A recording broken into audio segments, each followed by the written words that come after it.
Before we get into UFO cases and documentaries and sightings and consciousness and the weird stuff, I want to take a few minutes and explain how I think about this topic, because if you don't understand the lens that someone is using or where they're coming from, you can end up talking past each other really fast or over each other. And in this topic, dude, bro, seriously, UFO peeps can be exceptionally good at talking past and over one another.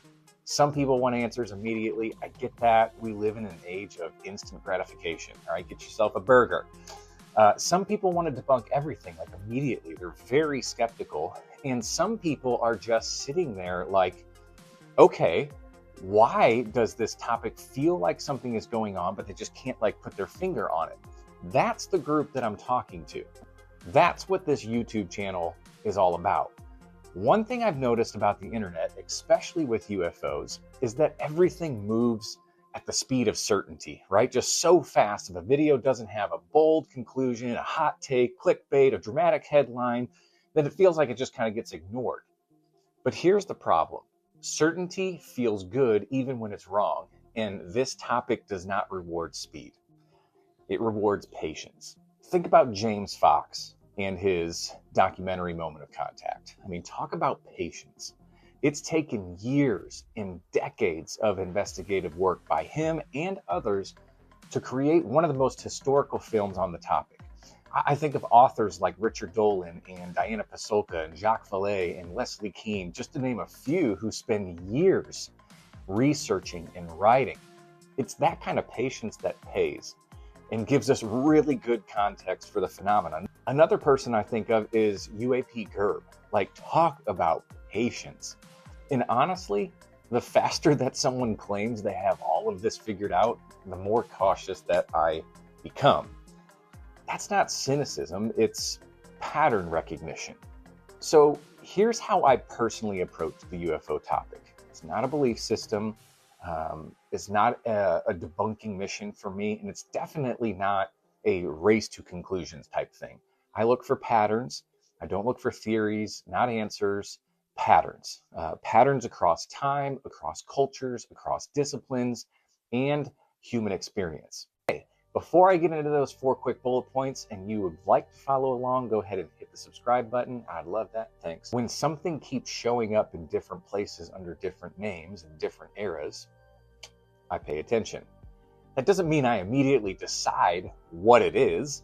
It means I decide it's worth noticing. It's worth researching and diving into, and that's an absolutely huge difference. When you look across history, this topic doesn't just appear and, disappear.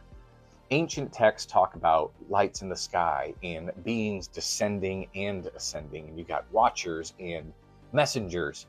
Fast forward to today, and the language changes a little bit, right? You got craft, and you got objects, and you got orbs, and UAP, and non-human intelligence, ascending and descending. So different words, same shape of story. Now, does that automatically mean it's the same thing? No. But it does mean humans have been trying to describe something like this for a really, really long time. And again, that's worth paying attention to. It gets even more interesting when you zoom out globally. And don't get me started on this phenomenon as only a United States of America thing. It's not. People in completely different cultures, different religions, different languages, different worldviews, who have never spoken to each other, describe experiences that seem oddly familiar. They talk about lights behaving intelligently, right? A consciousness type thing going on with this. Beings that appear and disappear. Communication without words. Encounters that feel meaningful and not random. Again, different symbols, different interpretations, but the experience itself sounds familiar across cultures. That is a pattern. And this isn't just a UFO people type thing either. You see the same questions show up in totally different fields.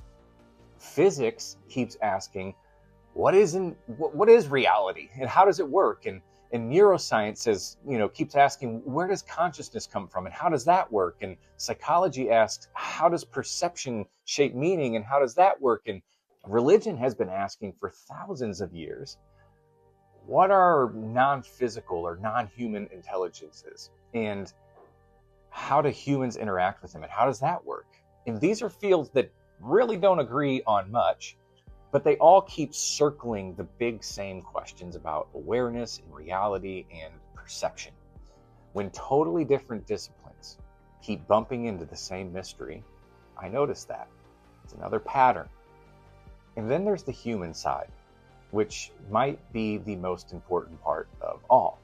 A lot of people just don't report seeing something. They report a sense of being observed, of feeling something, a sudden knowing, time distortion, emotional or psychological changes afterward. And these are things that show up in UFO encounters, near-death experiences, mystical or religious experiences, some altered states or dream states. And I'm not saying that these are all the same thing. I'm saying the effects on people rhyme. There's a pattern there. And when human experience keeps responding in similar ways to different triggers, that matters. Dismissing that outright doesn't make you rational. It makes you incurious. This is also why I don't live at the extremes. On one end, everything is aliens, and the government knows everything. And on the other hand, it's all nonsense, and anyone curious is just gullible and they wear tinfoil hats. Neither extreme helps. Belief without grounding turns into fantasy. Skepticism without curiosity turns into arrogance. I'm interested right there in the middle space, the space where most people actually live, the space where you can say, I don't know what all of this is, but I don't think it's nothing. That's not weakness. That's just being honest. Patterns don't give you answers necessarily, but they do give you better questions. They slow you down. They keep you from grabbing the first explanation that feels comfortable, like, boop, I got that one. And in a topic this strange and complex, that might be the most responsible place to start. Just slow down. So if this way of thinking resonates with you, if you're curious, if you're grounded, you're okay kind of just sitting in the gray, not the gray alien, I'm glad you're here. Next week, I'm going to be talking about how I slowed down within this topic, and I put together a journal called Contact Notes, a journal for UFOs, synchronicities, and high strangeness. It's a place for you as an individual person, okay, to write down what you saw and how you felt and what you learned, if anything. It's a place for you to gather data so you can see your own patterns over time. All right, so now you know how I think. Let's keep going and follow the UAP pod for more.